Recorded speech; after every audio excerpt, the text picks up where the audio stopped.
it's saying with that Sissy, particular Sissy, because to me she is so fabulous. Everything about her is just like a 10. Her shoes. I was fascinated that they're not only lavender or lilac colored, but the lining is purple to match her hat. So I guess Madame really on her dolls that she really promoted, she really, went all the way. She thought of every step, including you could make a whole study on the undergarments of her dolls, the different styles of petticoats and things. Now, so were there any other shoes she did that were really different? Yeah, as you pointed out, these are particularly interesting because the elastic and the insole are contrasting. She used a lot of the same thing also. There are a lot of black, a lot of gold, a lot of silver. But every once in a while, she would coordinate the shoe to the specific outfit. And sometimes the results were very interesting. One of the really intriguing ones here is this cabana outfit. This would have been something that would have come as an extra boxed outfit. It's wrapped around kind of like it's two pieces. This piece and the skirt are separate. Crazy hat. She has something very kind of unique. Is her shoes, her cork wedgies. Very stylish today. Yeah. Someone that played a big part in bringing them back big time is Prince William. Okay. She wears or she used to. Maybe her job has changed, her job description, but it was one of her favorites. These particular shoes, if you untie them and look at the insole, say Bullock's Wilshire, and for those who don't know, Bullock's Wilshire is a famous high-end store in Los Angeles, and architecturally it's just a breathtaking store, and they carried Madame Alexander dolls in great depth, and Sissy was something that was one of their favorites, but they had these shoes made for their store, and again it's stamped on the insole of the shoe. And not that many survive, but they are a wonderful example of some of the things that different stores did on their own to create something for their customer. So is it correct to say that Alexander dolls were sold in upper echelon stores, let's say? You wouldn't go into a Five and Dime and find an Alexander doll. Correct. It would have been the wrong price point and also the wrong client. Now, some of these costumes, when you look at it's really interesting looking at the prices. Sometimes there were $5, $6, $7, $10, $15 just for the costume, which was more than many dolls on the market, fully dressed. They might even have a few extra pieces of clothing. Mm-hmm. So the having the extra clothes was both, I think probably both a marketing tool, but also very, very profitable.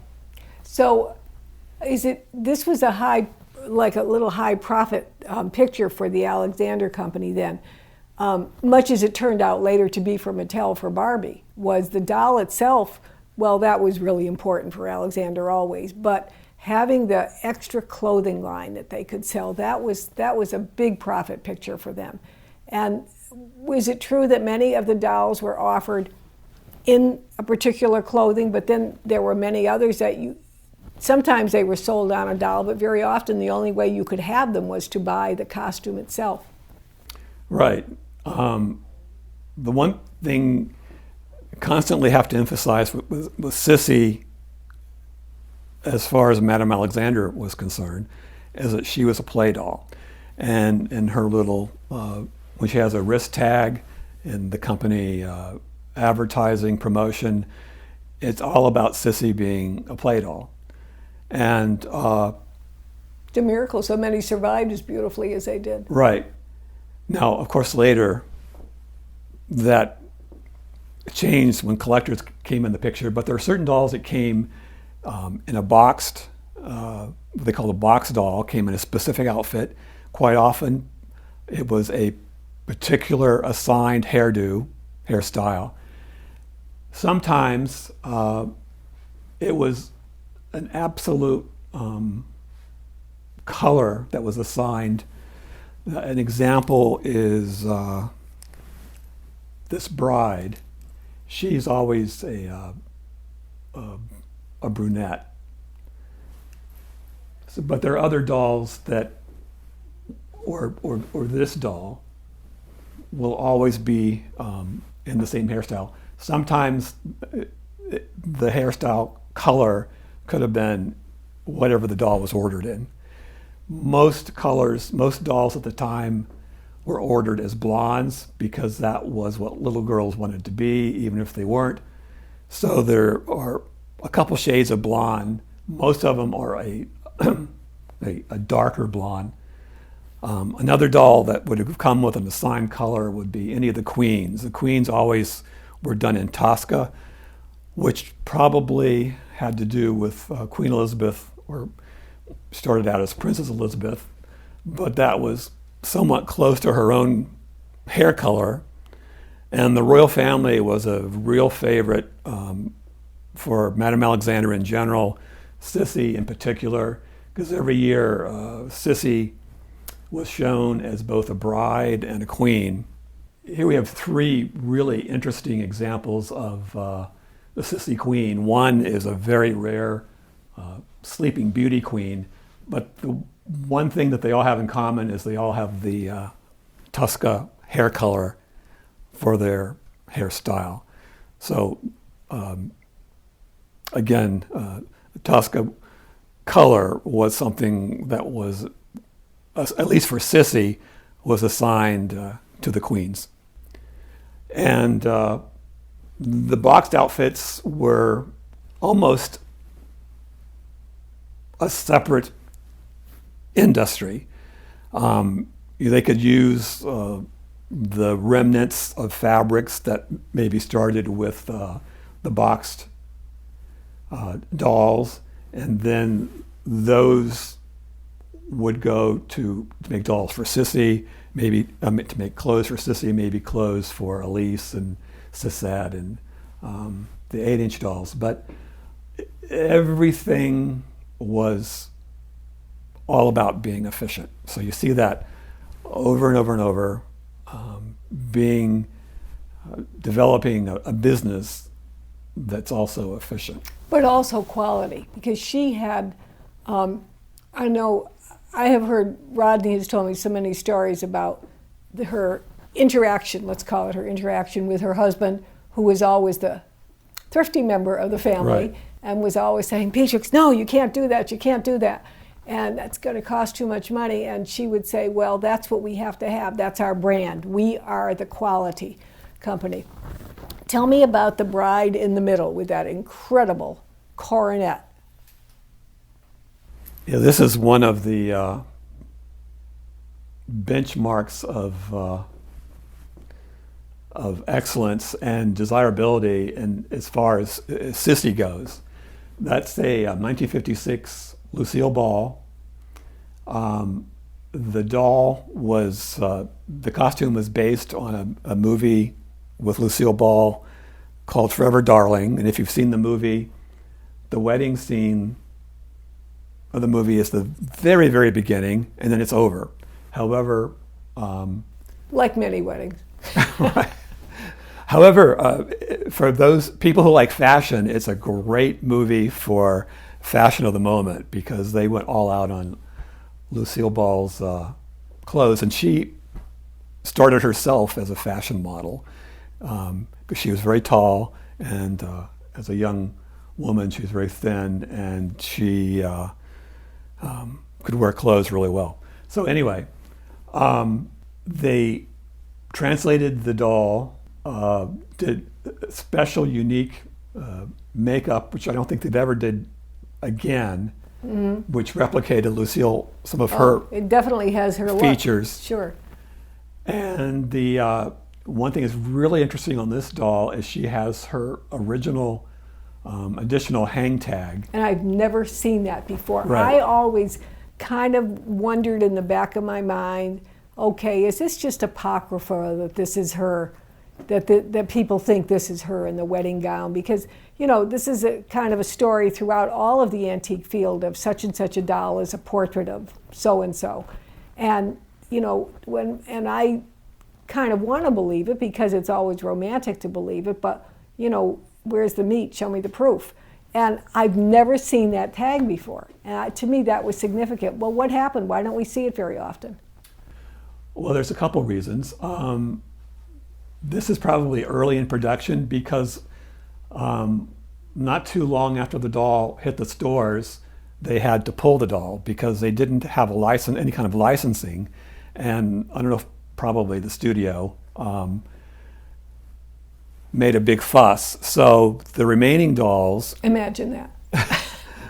The remaining dolls became, I think sometimes they were called Pink Bride, then they were renamed. They couldn't have any reference to Lucille Ball, but Madame was famous in some respects, like the deArmond quintuplets, getting licensing, doing it legally. Sometimes she would roll the dice and see what happened. She did that with Grace Kelly, she did that with Grace Kelly Sissy, she did that with Lucille Ball Sissy. She did that a little bit later down the line with Jacqueline, who was supposed to reflect Jacqueline Kennedy, didn't have any kind of an agreement or licensing with the White House, and they said, no way. So I guess it was one of the realities of the doll business to get licensing or not, but that's a wonderful example of one that was probably early in production. It has a correct box. She has that wonderful wrist tag. And she's also that beautiful translucent pink, which has layers of tulle, which was something Madame was very clever at in creating dolls with unique, distinctive colors in their clothing by layering sheer fabrics to get this really wonderful illusion. You told me something when we were working that I hadn't known before about the pink wedding, the pink bride. And behind you, you have two Elises. You have the bride and the bridesmaid in pink. And this was, and talk a little bit about this, about the pink wedding, which I think I found quite fascinating. Yes, pink, again, like lucite purses and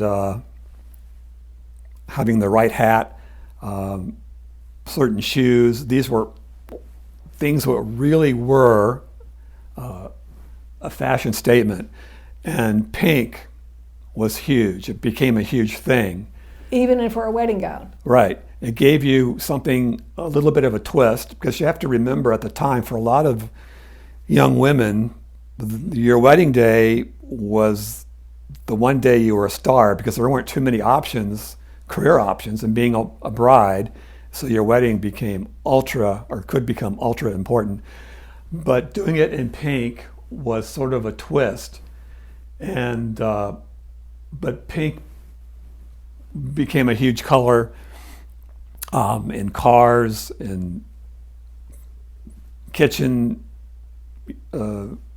refrigerators and tile, and pink brides. It was just fascinating. Think That's pink. Interesting to me. The movie Funny Face. There's a fantastic musical scene where it's all about the editor tells her assistants to think pink.